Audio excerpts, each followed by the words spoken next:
I was born in 1940 in Angers, Quebec, Canada. It's about between Ottawa and Montreal. So, you know, I got involved in horses when I was 9 years old. In 1949, my father, Edmund, bought the first racehorse to race at the fair on Sunday to get the family out. And I started driving when I was 13 years old at the fair, full horse in the race. So, you know, it was quite a thrill, but they've been keeping my record since 1956 when I was 16 years old. So, you know, I've been at it all my life, and I enjoy every minute of it. Not only did he enjoy it, but he was good, make that great at it.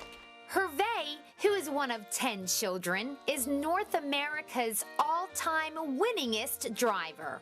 The legendary Filion has 15,174 wins, which is over 1,500 more than any other standardbred driver or thoroughbred jockey for that matter.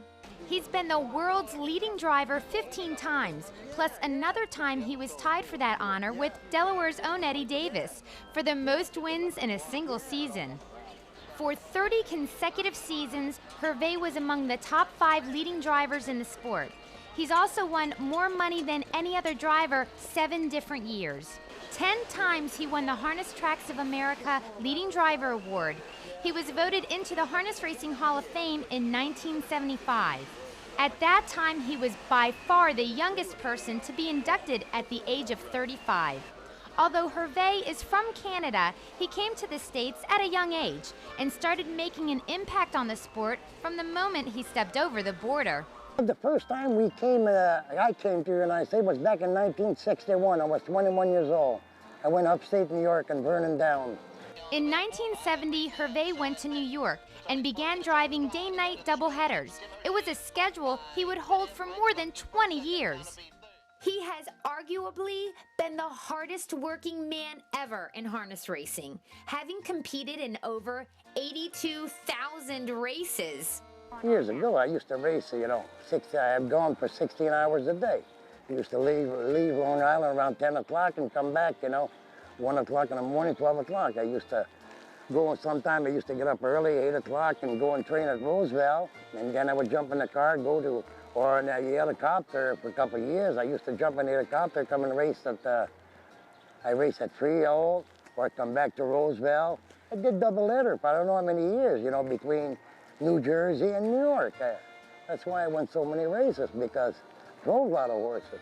Not only has he won driving titles in Canada, but also at several racetracks in the United States, like Freehold, Yonkers, Brandywine, and Liberty Bell.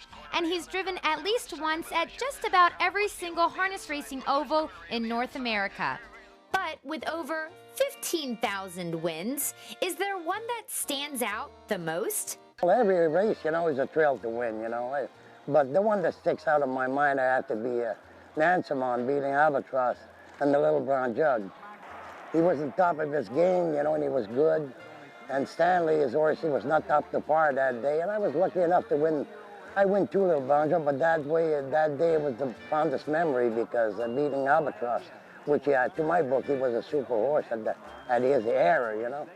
So that's one of the great memories of the sport, you know, big thrill, let's put it that way. Nansemond is one of a long list of great horses Herve has sat behind. Others include Grade Singing, Do Run Run Bluegrass, and how about Hot Hitter?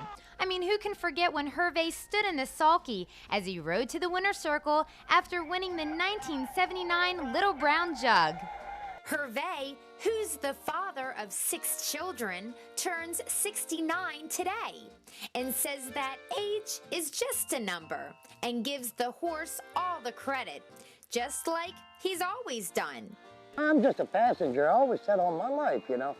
A driver can't run for the horse will run for him. So, like I said, you know, I've been a passenger all my life. Why should I stop now? I still be a passenger. That's all. I've been involved with a horse all my life, so I ain't gonna stop now, you know. I love me some Herve. Happy birthday, baby.